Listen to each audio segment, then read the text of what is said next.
Hello YouTube, Lee here at Simply Rustic by Stearman & Sons again, and today I'm going to be teaching you how to make this.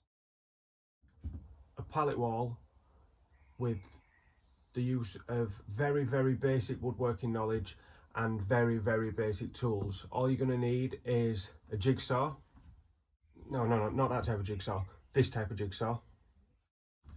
If you don't have a jigsaw, any type of saw is going to work. A hand saw is going to be fine, a circular saw, just any type of saw to cut your pieces of pallet wood. Literally any type of saw is fine. You also need a battery screwdriver. You also need a sander, any type of sander, electrical preferably. There's going to be a lot of sanding to do. I mean, you don't want to be doing it with a piece of sandpaper, but anything, whether it's Orbit or a mouse sander or a sheet sander, any type of sander is going to be fine. But you're going to need a sander to sand all the pallet wood down once it's on the wall. You will need some wood stain, and a few different colours. Any wood stain, wood paint, you know, part tins if you can get them off Facebook, or you know, anywhere, friends, just big friends. You're not going to need a lot, but you're going to need a few different colours. Whatever colours you want. We use like blue, grey, with 2 different shades of brown, and then we left it some natural. So you're going to need that, and also varnish. You're going to need a clear coat of varnish to finish this. You're also going to need a hammer drill, but only if you're mounting onto a brick wall. If you're mounting onto a stud wall, you're not going to need that. But if you do want to mount this onto a brick wall, you are going to need a hammer drill and some plugs and screws. And a blowtorch. For a really easy blowtorch, you can use one like this. Or you can pop over to my Facebook store, and I actually have one that you can purchase there that clips onto a camping gas bottle, which is what I used. It's really easy, it's probably the best one to use, and it's cheaper than buying a whole blowtorch setup.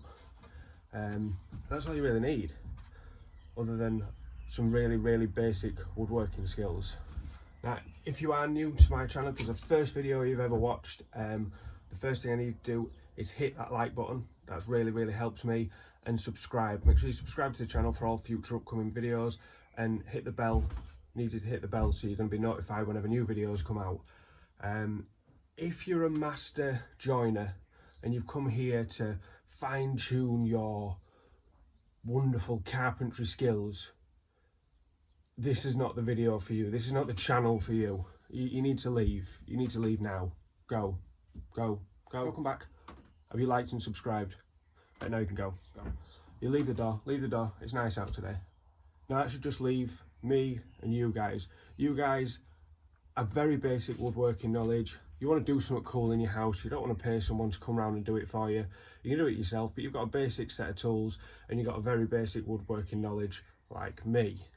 I'm going to show you how you can achieve that pallet wall with those basic woodworking skills and those basic tools. And this is basically how I did it.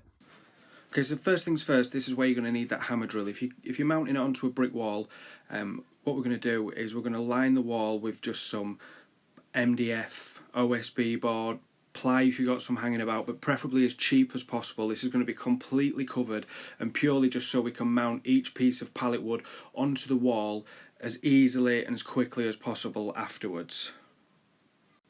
As you can see there, I have done a few slithers in the end, just using the offcuts of what I had, just filling that wall, and there is a little gap there, but it really doesn't matter because your pallet is gonna overlap that anyway.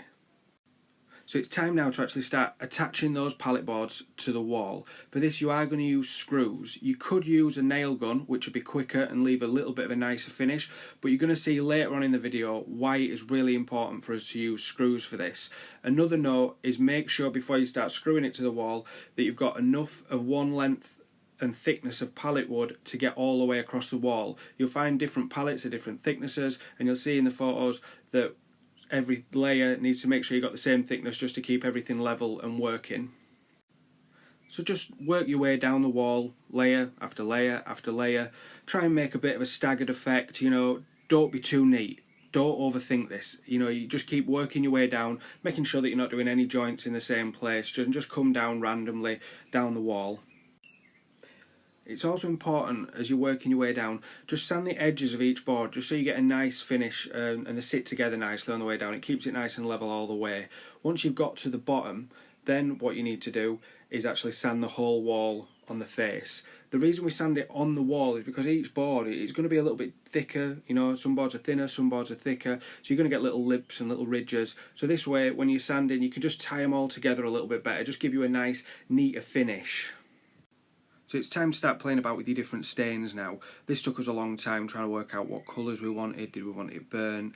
Was the burning going to work with certain stains? How, you know, how is it all going to sort of work together? But this is where you need to get a little bit creative and just play about with it for a little while. You'll find some paints you can burn on top of the paint, but some paints don't react very well to that. So other paints you might need to burn it and then paint it and allow the burn to come through the paint. You might not want to burn it. You might just want to stain it. You know, have a little play around. That's what we did. We just made a little miniature pallet wall in the garden and just attached a few bits of wood to it and just tried out some different things until we found the final five. You know, the final five that we really liked, and we worked from there.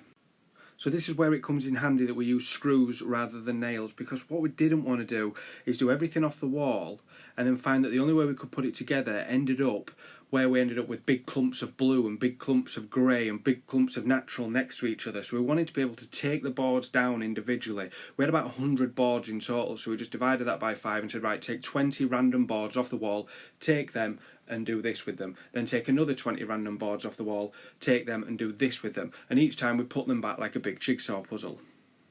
So as you can see here, we've got a few of the boards, we've been taking them down, putting them back up, taking them down, putting them back up with all the different colours, and the wall is now starting to take shape. You can see a few there. They've still got a few of the natural ones in there that we need to take down and move forward with those ones, and we're going to continue doing that until we end up with the full wall. And in these photos here, you can see what we've done. We've took them out and left the gaps there.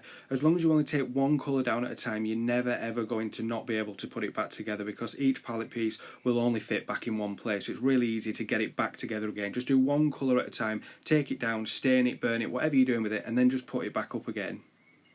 Now, coming up, there's going to be a little video, just a short clip of how we do the burnt effect. If you want a bit more of a tutorial how to do that, I'll put a link in the description. I've got a video that can show you how we do the burn in the wood, a bit more of an in-depth into burning wood, and I'll put a link in the description so you can watch that.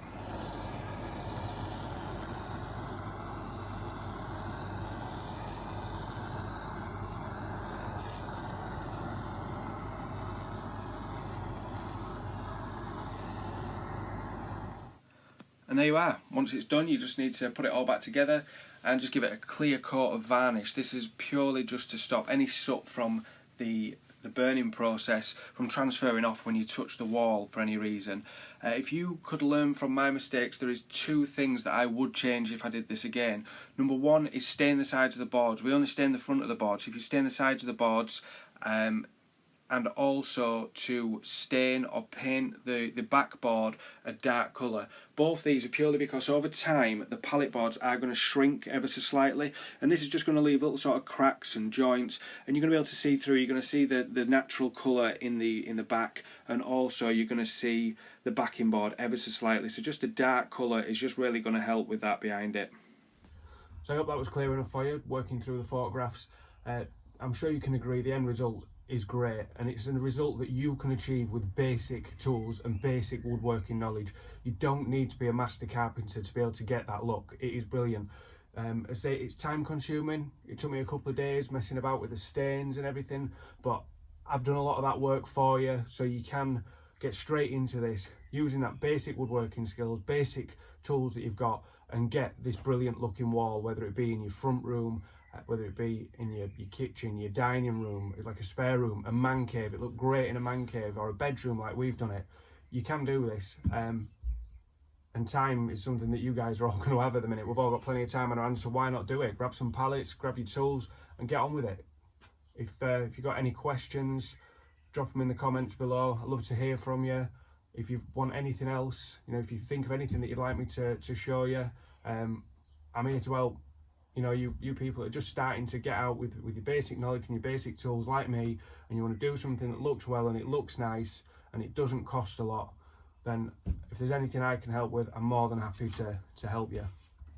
Please, please, please don't forget, before you leave, please hit that subscribe button.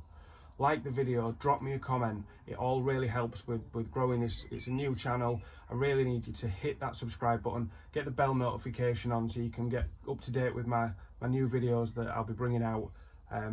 Stay safe, everybody. See you soon.